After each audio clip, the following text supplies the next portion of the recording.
Amigos de la tribu, ¿cómo están? Espero que se encuentren muy bien en este 1 de mayo, viernes. Pues una felicitación a todos los trabajadores de México. Una felicitación porque este es su día, un día típico, como se comentó el día de hoy en la mañanera. ¿Por qué? Porque pues la gente está en sus casas, porque mucha gente no está en sus trabajos, porque no hay reuniones, porque no hay marchas, porque no hay celebración de este día. Pero nuestra Constitución, la misma Secretaria del Trabajo, el mismo gobierno federal, Andrés Manuel, saben lo importante que es el trabajador mexicano. Están conscientes del papel fundamental del trabajador en nuestro país y precisamente el día de hoy aún así se les festejó y se dio a conocer la postura del gobierno.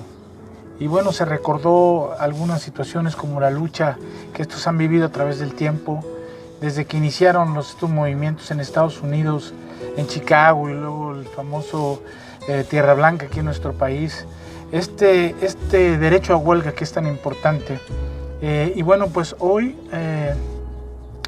la Secretaria del Trabajo lo que hizo ver es precisamente explicando que es importante que reconozcamos el esfuerzo de estos trabajadores, es importante que comprendan lo que significan para el gobierno de nuestro país, es importante que entendamos la atención a sus demandas, a sus necesidades. Esto es muy importante.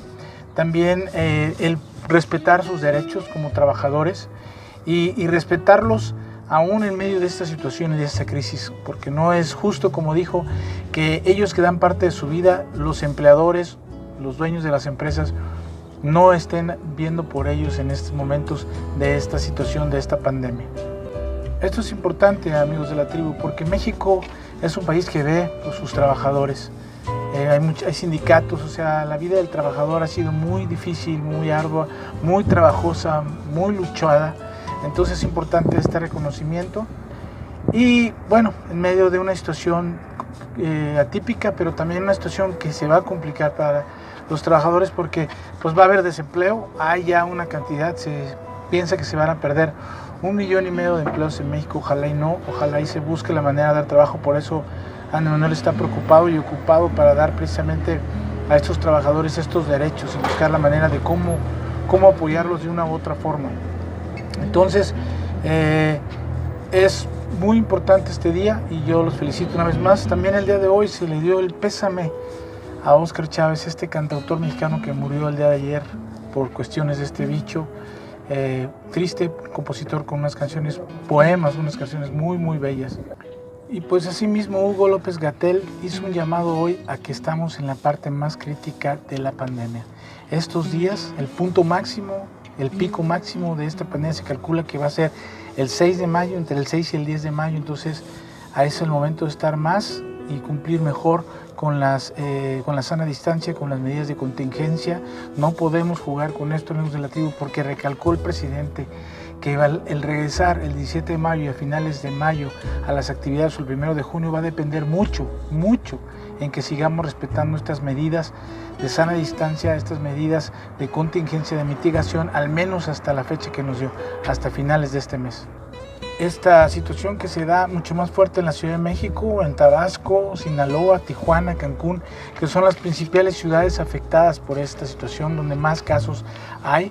Entonces hay que tener mucho cuidado. También se manejó que si estaban llenos algunos hospitales, se dijo que sí.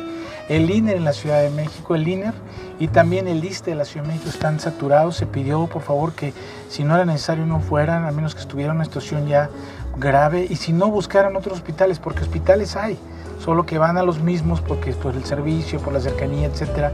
Pero hay más hospitales. En México, en el Distrito Federal, por ejemplo, hay 5 y se va a extender esto a 9 hospitales para la semana que entra. Además, si es necesario, se aplicaría el plan DN3 y el plan Marina, habilitando los hospitales y las clínicas de estos para la atención a casos COVID. Hoy Andrés Manuel dijo que el derecho a la salud, aún a los no derechohabientes, a los no asegurados, a los que no tienen seguridad social, debe de respetarse. Ya es constitucional que el servicio médico gratuito a las personas, y esa es una medida que obliga a que como mexicanos tengamos el derecho de ser atendidos en el hospital al llegar.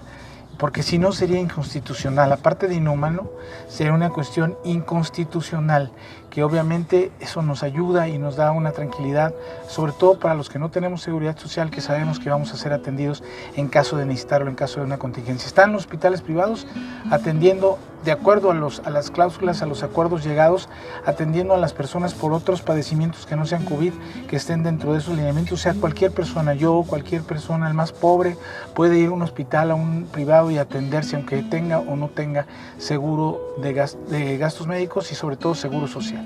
Entonces el llamado es estar muy atentos, amigos de la tribu, a esta situación y no dejar de insistir en que estamos en el pico de esta pandemia y debemos de cumplir en su totalidad con las medidas de mitigación. Sobre los créditos empresarios, por ahí el día de ayer, bueno, el INE, el PRD, PAN, estos partidos que aún en la pandemia no tienen nada que hacer, el INE, que supone que no está trabajando, está metido en esto porque lo que buscan es cancelar y entorpecer al gobierno federal. Acomodé lugar. El chiste es molestar, el chiste es estar encima. El INE por ahí, con esta denuncia de estos partidos, esta oposición, entre comillas, pues estuvieron diciendo que estos créditos, donde Andrés Manuel entraba una carta explicando el derecho a ellos por la palabra, pues era un evento proselitista. Entonces Andrés Manuel respetó la decisión del INE, no se quiso meter en problemas, ya no las va a firmar, pero avisó que se revise bien la ley, se revise bien los alcances, se revise bien el propósito de los actos que se hacen. Ni modo que no actúe como gobierno federal, pero bueno, él es una persona muy respetuosa de las decisiones y el INE, entre comillas, siendo independiente, que ya vimos que no lo es, o sabemos que no lo es, pues él acató estas medidas y las va a cumplir y ya no va a firmar estas cartas. Por último, amigos de la tribu, lo que dijo es que ya hay empresas que ya están pagando al SAT los adeudos, estas empresas que a raíz de que se supo que iban a ser demandadas, porque lo van a seguir haciendo, las que todavía piensen que pueden arreglar, las que todavía piensan que no hay ningún problema, que pueden litigar por 3,000 años, como lo han venido diciendo, estas se van a llevar una sorpresa, una gran sorpresa, porque obviamente el gobierno federal va a actuar. No se va a quedar así, no se va a quedar como está. Si estas empresas no cumplen, van a ser demandadas y van a tener que pagar de una u otra forma al SAT. Y bueno, amigos, pues esto es importante, es 1 de mayo, hay que estar tranquilos. Yo les dejo este breve video, no quiero hablar mucho más, solo los quería poner al día de los eventos de la mañanera, que estén informados como siempre, que esa es mi finalidad, la finalidad de este canal, es que ustedes conozcan a detalle los temas de la mañanera y podamos reflexionar en ellos. O sea, la decisión, la posición de cada quien es variante, pero vemos que se sigue trabajando aún en medio de la pandemia, la mañanera sigue, los temas siguen, la agenda sigue y la comunicación también, y esto es lo importante. Amigos de la tribu, les dejo un cordial saludo como siempre, les mando mis afectuosos saludos, bendiciones y otra vez felicidades a todos en este 1 de mayo, Día del Trabajo en nuestro país. Nos vemos, tribu, que estén bien, hasta luego.